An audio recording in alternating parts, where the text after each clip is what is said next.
കൊല്ലം കരുനാഗപ്പള്ളിയിൽ പട്ടാപ്പകൽ ഗുണ്ടാ നേതാവ് അലുവ അതുലിനെ നടു റോഡിലിട്ട് വെട്ടിക്കൊലപ്പെടുത്തിയ സംഭവത്തിൽ പ്രധാന പ്രതി ഉൾപ്പെടെ 4 പേർ കസ്റ്റഡിയിലായി. പിടിയിലായവരിൽ 2 പേർ കൊലപാതകത്തിൽ നേരിട്ട് പങ്കുള്ളവരാണ്. പ്രതികൾ സഞ്ചരിച്ച വാഹനവും പോലീസ് പിടിച്ചെടുത്തതായി സിറ്റി പോലീസ് കമ്മീഷണർ മാധ്യമങ്ങളോട് പറഞ്ഞു. അന്വേഷണം ആരംഭിച്ചിട്ടേ ഉള്ളൂവെന്നും കമ്മീഷണർ വ്യക്തമാക്കി.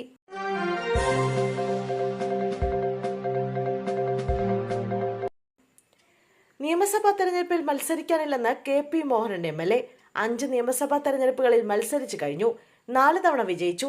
ഇനി പുതിയ തലമുറയ്ക്ക് വഴിമാറുന്നുവെന്നും KP മോഹനൻ പറഞ്ഞു. മത്സരിക്കാനില്ലെന്ന കാര്യം സംസ്ഥാന നേതൃത്വത്തെ അറിയിച്ചുവെന്നും അദ്ദേഹം കൂട്ടിച്ചേർത്തു. 2011 മുതൽ KP മോഹനൻ കൂത്തുപറമ്പിൽ സ്ഥാനാർത്ഥിയാണ്. അന്ന് UDF-നൊപ്പമായിരുന്നു. അന്ന് വിജയിച്ചെങ്കിലും 2016-ൽ KK ശൈലജയോട് തോറ്റു. 2021-ൽ LDF-നൊപ്പമെത്തി വീണ്ടും വിജയിച്ചു. 70,626 വോട്ടുകളാണ് അന്ന് കൂത്തുപറമ്പിൽ ലഭിച്ചത്.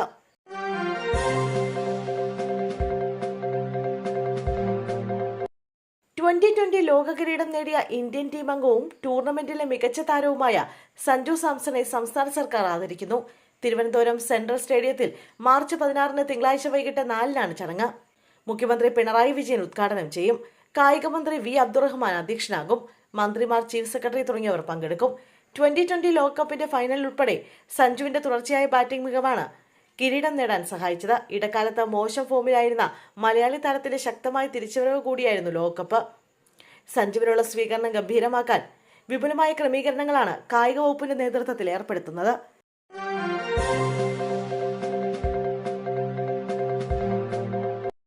പാർട്ടിക്കെതിരെ പോരാട്ടം പ്രഖ്യാപിച്ച് അമ്പലപ്പുഴയിൽ സ്വതന്ത്ര സ്ഥാനാർത്ഥിയാകുമെന്ന് പ്രഖ്യാപിച്ച G. സുധാകരനെതിരായ CPM പ്രതിഷേധത്തിനിടെ ജില്ലാ സെക്രട്ടറിയെ തുരത്തി പ്രവർത്തകർ. ആലപ്പുഴ പുന്നപ്ര പറവൂരിൽ സുധാകരനെതിരെ നടത്തിയ പൊതുസമ്മേളനത്തിനിടയിലെ ജില്ലാ സെക്രട്ടറി R. നാസറിന്റെ പ്രസംഗത്തിനിടയിലാണ് പ്രവർത്തകരുടെ തിരുത്തുണ്ടായത്. സുധാകരൻ വർഗവഞ്ചകനെന്ന് പ്രഖ്യാപിച്ച CPM നടത്തിയ പൊതുസമ്മേളനത്തിലെ പ്രസംഗത്തിലുടനീളം ജില്ലാ സെക്രട്ടറി സുധാകരനെ സഖാവെന്ന് വിശേഷിപ്പിച്ചതാണ് പ്രവർത്തകരെ ചൊടിപ്പിച്ചത്. സുധാകരനെ ഇനി സഖാവെന്ന് വിളിക്കേണ്ട എന്ന് പ്രവർത്തകർ വിളിച്ചു പറഞ്ഞു. പാർട്ടിയെ വഞ്ചിച്ച ഒറ്റുകാരനായ വർഗവഞ്ചകനെ ഇനി സഖാവെന്ന് വിശേഷിപ്പിക്കരുതെന്നും പ്രവർത്തകർ ആവശ്യപ്പെട്ടു.